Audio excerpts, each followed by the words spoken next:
and they coordinate this messaging and react to things in real time. Here's how we respond or don't respond to any given issue at any given time.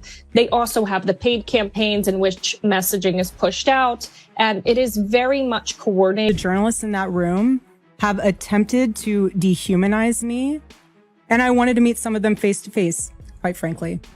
Why have a conversation about me when you can have a conversation with me? What I have been telling you all year, there are military bots. These are military grade bots that are online. I saw them after October 7th. I saw these military grade bots when they wanted me canceled from Australia. I just recognize the pattern of what they do. They kind of all say the same thing, and it just is meant to get into your... A lot of people thought the Candace Owens versus Erika Kirk situation would just be another conservative internet clash made for clicks.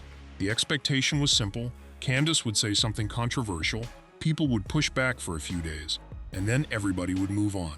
But that did not happen. Instead, the whole thing reportedly took a sharp turn after Ashley St. Clair, who has been described online as Elon Musk's ex, began sharing claims about private signal group chats involving major influencers, White House-connected figures, and media personalities, along with talk that some White House-linked people may have been using bots to defend Erika Kirk. Still, the bigger question is what Candace did that made a large part of the conservative internet turn on her almost overnight. It all started when Candace chose to go after Erika Kirk publicly, and according to online reactions, made it clear she was not backing off, no matter who got upset. Erika should be dragged into a police precinct. Tracy Martin should be dragged into a police precinct. Her daughter should be made to sit and answer basic questions about this intuition. Messages should be shared, shown. Everyone should figure out how this happened. That's where I'm at on this. So after Charlie Kirk was reportedly found tragic passing in 2025, people were understandably shocked. The whole conservative media world seemed to pause for a moment, because Charlie was not just another political commentator, he was the face of Turning Point USA. He had become one of the most recognizable figures in conservative youth media, and then he was suddenly gone during an event in Utah. After that, Candace's approach to the situation started to strike some people as unusual. Instead of staying in the usual public mourning lane, she began suggesting that there were things about Erika Kirk that did not sit right with her, at least according to online reactions. It's the public that this is what God wanted. God ordained this. Erika is so godly. She cannot even get a sentence out without saying the Lord. And I'm going to be honest, it creeps me out. The whispering creeps me out. It does not fill me with any sense of light. Then she announced this whole Bride of Charlie series, centered on what online viewers saw as her growing focus on Erika Kirk. And Candace seemed to know exactly what kind of reaction that rollout would spark. What followed, according to online chatter, was a wave of backlash from major conservative voices, with critics accusing her of crossing a line, exploiting Charlie's tragic passing for attention, and pushing the situation way too far. The response did not just feel loud, it felt coordinated to a lot of viewers. That is where people started paying closer attention. Almost overnight, a bunch of big accounts appeared to be using the same language, at nearly the same time, and that made the whole thing look suspicious to some people online. Then the screenshots started circulating. These leaked messages, as they were described online, suggested that TPUSA insiders or people connected to Erika Kirk may have been sharing talking points and encouraging influencers to frame Candace in the harshest possible way. The claims remain unverified, but the timing made the conversation even messier. And once those screenshots spread, the internet had one big question hanging over everything. If the backlash was not just organic, then who was behind it? That is why the debate around Candace Owens started shifting fast, because people were no longer just arguing about her comments. They were now questioning the machinery behind the reaction. Then Ashley St. Clair, who has been described online as Elon Musk's ex, entered the discussion after this interview, and the whole story picked up another layer of tension. So welcome to Bride of Charlie. We have nothing to hide.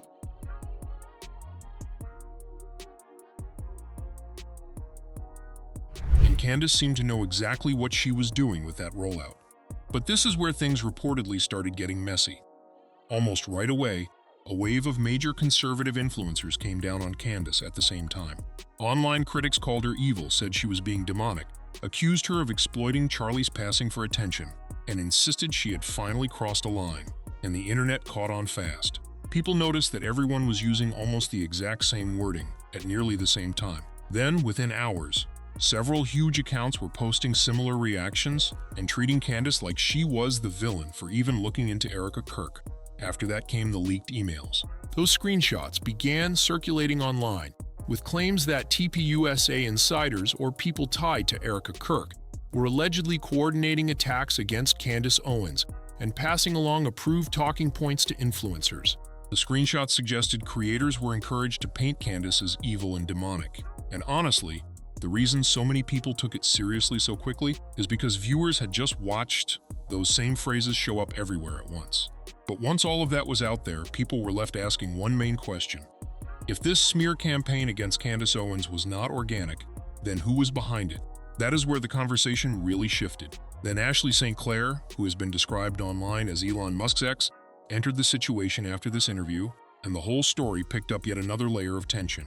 You've been outspoken about the coordinated campaigns that you say are driving MAGA accounts and influencers online. You've done these TikTok videos that have gone viral, exposing some of the chats with some of your receipts.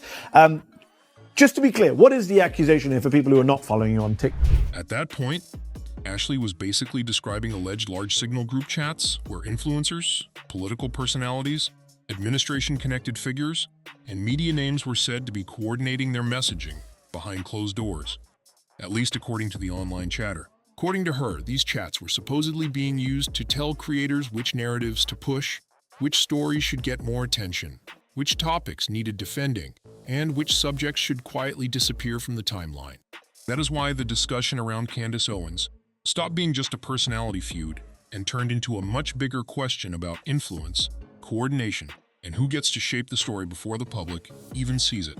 For a lot of viewers, the concern was not only what was being said, but how quickly the same framing seemed to spread. Is it that MAGA influencers, the people you see on Twitter, the people who are pundits on cable news, they are all in one chat and they are getting specific talking points sent to them by Caroline Leavitt and the White House?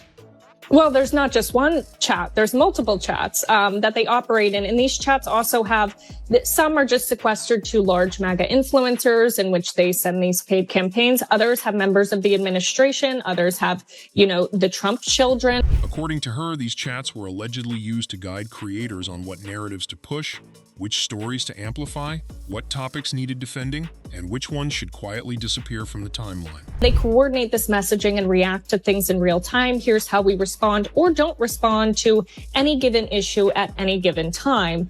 They also have the paid campaigns in which messaging is pushed out, and it is very much coordinated. And once people heard that, a lot of it suddenly started to look clearer. To make matters even more intense, Ashley's claims landed at the exact moment people were already questioning the anti-Candace push online. So now viewers are going back and rechecking everything. That is why this creator is saying, this includes the vicious coordinated pile-on against Candace and every independent voice questioning the official Erika Kirk story. This isn't organic outrage from concerned conservatives. This is top-down narrative control, according to the claim being shared online, straight from the White House using paid surrogates to silence dissent and protect the honeypot. The same machine some viewers say they fought for years is now running the show from the inside, only now they're wearing MAGA hats. Apparently, he also framed himself as a target of it. He went on to say, "Right now, my channel is facing targeted attacks to bankrupt me and silence the truth surrounding the Charlie Kirk op," and that part alone had people reacting like the situation was getting out of hand.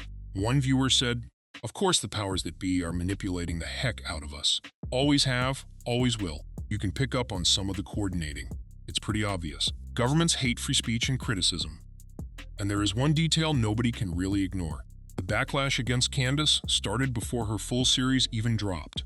Still, the bigger point people keep bringing up is that Candace herself seems very aware of these bots and the way they move online. And that is where Candace starts speaking directly to the backlash, because now the conversation is not just about what she said, but how people online are framing her entire position. In her own response, she talks about being called evil, and that kind of language changes the temperature fast. It shifts the debate from a normal disagreement into something far more personal, which is why so many viewers are watching every word so closely.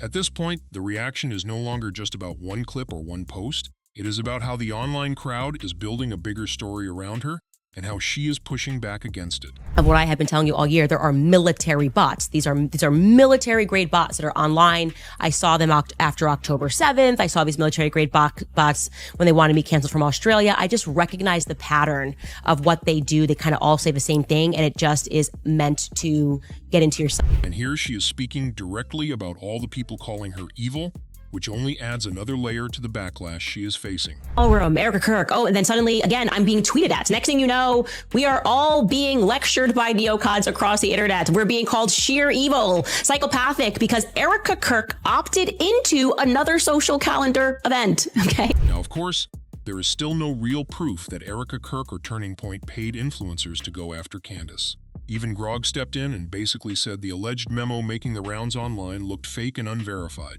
Still, once Ashley started talking about signal chats involving people connected to the administration, a lot of viewers seemed ready to believe it, especially since this was not the first time Ashley had mentioned Erika. In this video, Ashley argued that Erika and Pusa come off as hypocritical for talking about dehumanization after, according to her framing, being tied to years of online harassment culture themselves. And that is exactly why people are paying such close attention now, because the criticism is no longer staying on one simple disagreement. It is starting to turn into a much bigger conversation about tone, motives, and what some viewers see as a strange way to handle a very serious situation. Ashley then shifts into what she sees as especially odd behavior from Pusa, pointing to the fact that the Charlie Kirk account kept posting after his passing, the show reportedly kept running, and even a special message from Erika Kirk included an ad read. To her, that did not come across as normal at all, and she made it clear she found the whole thing deeply unsettling. So now the reaction is not just about Candace versus Erika anymore, it is also about whether the organization's own decisions are helping or hurting the message they want people to believe. If we all remember, in the aftermath of Charlie Kirk, many people got fired, okay? The right wing and MAGA went on a freaking jihad over anyone who said something, anyone who really wasn't sad that Charlie had died. They were not understanding about this at all. She then goes into what she describes as a very strange setup, pointing out that Pusa allegedly kept posting from Charlie Kirk's account after his passing, kept the Charlie Kirk show going, and even worked an ad read into a special message from Erika Kirk. In her view, it all felt off, and she sounded visibly disturbed by the whole thing. If you want my real opinion, I don't think anything has been more dehumanizing and disrespectful to a dead man than what Turning Point, Andrew Colvett, and all of those folks have done to him after he died. Meanwhile, Erika's supporters have said Candace may have gone too far and turned to widows. Situation into conspiracy-style content for attention and engagement. And honestly, the wildest part is that this story stopped being about Erika a long time ago. Now it is about whether anything people see online can still be trusted. The timing of all this surfacing, right as Candace keeps teasing more Bride of Charlie episodes, has left a lot of viewers convinced this situation is far from over, especially with people now watching to see who starts scrambling next. If this breakdown made the back and forth clearer, like, subscribe, share, and comment your take on it, and see you on the next one.